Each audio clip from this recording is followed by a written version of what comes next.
monde, je reviens aujourd'hui pour une nouvelle vidéo. Ouh, le soleil. Alors, je reviens pour une nouvelle vidéo par rapport à celle que je vous ai postée en fait tout récemment. Alors, donc on a l'habitude de vous servir en fait des vidéos sans trop vous expliquer pourquoi on a fait le choix de certains produits. Alors, ça fait bien 5 ans que j'ai démarré en fait mon aventure capillaire et ça fait 5 ans que j'ai aussi accumulé plein des erreurs.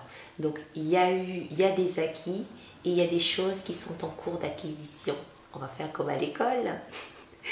Voilà. Alors, je pense que il y a plusieurs choses à prendre en compte lorsqu'on démarre une routine capillaire. Ça, vous allez souvent l'entendre dans plusieurs vidéos des filles et c'est très important.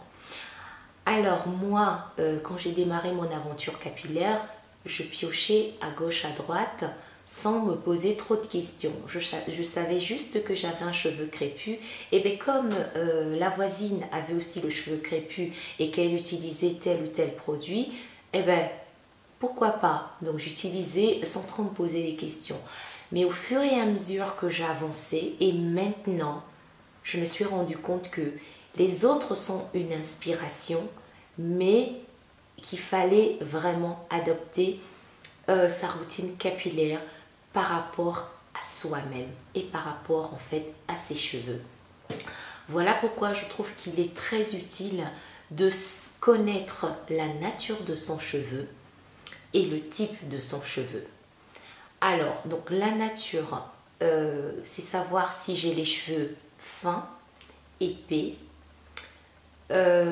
cassants, fragiles, abîmés, voilà.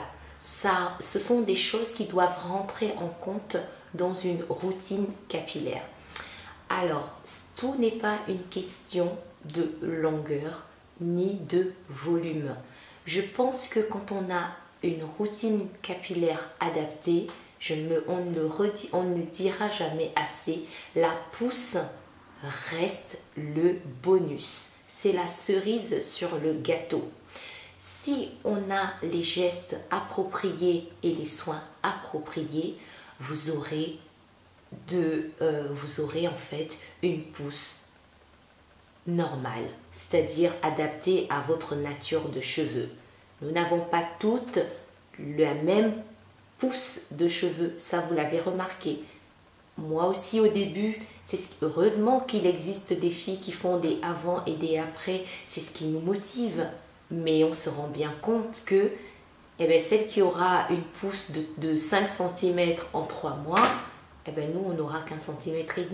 Il faut aussi savoir l'accepter que nos cheveux ne poussent pas au même rythme. Bref, donc il faut d'abord connaître la nature de ses cheveux.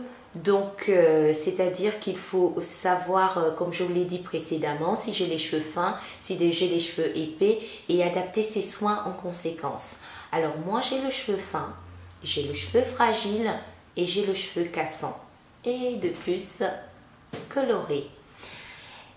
Et je pense que le point aussi qui est important, c'est de connaître le type de son cheveu.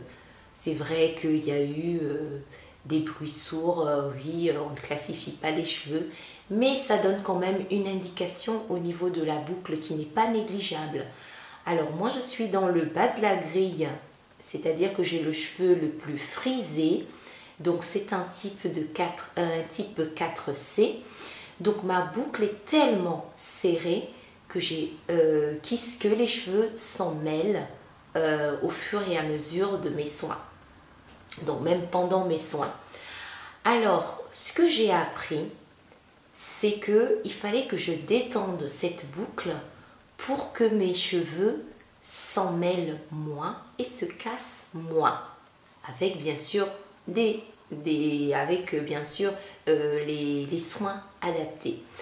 Voilà pourquoi en fait j'ai décidé aujourd'hui par rapport à ma nouvelle routine capillaire de mettre toujours un agent démêlant dans tous mes soins, que ce soit le shampoing, le masque, pas l'après-shampoing, mais le leave-in and conditioner. Il faut toujours qu'il y ait un agent démêlant ou quelque chose qui va en fait éviter que j'ai trop de fourches et tout ce qui s'ensuit. Donc voilà, donc en fait, pour que ce cheveu de type 4C vous donne toute sa splendeur, il est important de la détendre un tout petit peu. Pas forcément par de la chaleur, mais on peut avoir quelque chose de très joli naturellement. Mais c'est long, c'est très long. En fait, moi j'ai une routine en ce qui concerne le coiffage qui est très longue et qui paye. Je vais faire une vidéo pour vous montrer comment en fait je texturise, je ne sais pas si ça se dit, mais je vais dire comment je dompte cette texture de cheveux. Alors, donc il y a un dernier point à prendre en compte, c'est celui de la porosité. Alors, je ne vais pas aller dans des explications scientifiques, mais je pense que la porosité, en fait, c'est la capacité qu'ont vos cheveux à recevoir un soin. Voilà, donc il se détermine en fait par rapport à l'état de vos écailles. Les cheveux poreux ont les écailles ouvertes, moyennement poreux, ils sont entre les deux, faiblement poreux, les écailles sont fermées. Alors, donc moi, c'est mon cas, j'ai un cheveu qui est faiblement poreux. Donc, mon meilleur allié, vous l'entendrez souvent dans les vidéos des filles, notre meilleur allié, c'est la chaleur. Parce que la chaleur va permettre d'ouvrir les écailles de nos cheveux et de faire pénétrer les soins beaucoup plus facilement. Donc, ce n'est pas une fatalité d'avoir les cheveux trop poreux, faiblement poreux ou moyennement poreux. Donc, quand on a les cheveux faiblement poreux, l'avantage, c'est que notre cheveu a une texture lisse. C'est-à-dire que lorsque vous passez le doigt dessus, vous n'avez pas de rétention en fait au niveau de la tige capillaire. C'est vraiment lisse, même si c'est en spirale, en 4C, mais c'est un cheveu qui est assez lisse. Donc, facile à travailler lorsqu'il est magnifié par les produits. Donc, ce n'est pas une fatalité. Il faut juste savoir comment en prendre soin. Ce que l'autre n'avait pas compris depuis des années. Mais bref, on avance. Et voilà, donc je pense que ce sont les grandes lignes à prendre en compte. La nature des cheveux, le type et comment les entretenir. Alors, voilà. Voilà, je terminerai cette vidéo par une note beaucoup plus positive. Même s'il n'y a rien de négatif à ce que j'ai dit, je pense. Voilà, donc en fait, ce qu'il faut savoir, c'est que rien ne s'obtient comme ça du jour au lendemain. Je pense que dans la vie de tous les jours, même dans la routine capillaire, il faut une rigueur, il faut être régulier. Et ça ne sert à rien de s'éparpiller à faire 10 000 soins. Vous pouvez avoir un produit qui va démêler, qui va tonifier, qui va revitaliser. Pas la peine d'utiliser 10 000 huiles. Vous pouvez au début tester plusieurs huiles et après, en fait, c'est comme un entonnoir. Au début, on est éparpillé et au fur et à mesure, on restreint la liste pour se concentrer uniquement sur ce qui nous va. Après, vous pouvez, comme on se lasse souvent de certaines choses, vous pouvez essayer de les améliorer avec d'autres choses. Et je pense que c'est comme ça en fait que j'ai pu construire une routine capillaire qui tient à peu près la route. Je prendrai un exemple sur le visage. Par exemple, j'ai remarqué que si je ne nettoie pas mon visage la veille, même si je ne me suis pas maquillée, le lendemain, lorsque j'ai envie d'appliquer mon anti-cerne ou ma poudre libre, je remarque que ma peau ne réagit pas de la même façon que lorsque j'ai nettoyé mon visage la veille.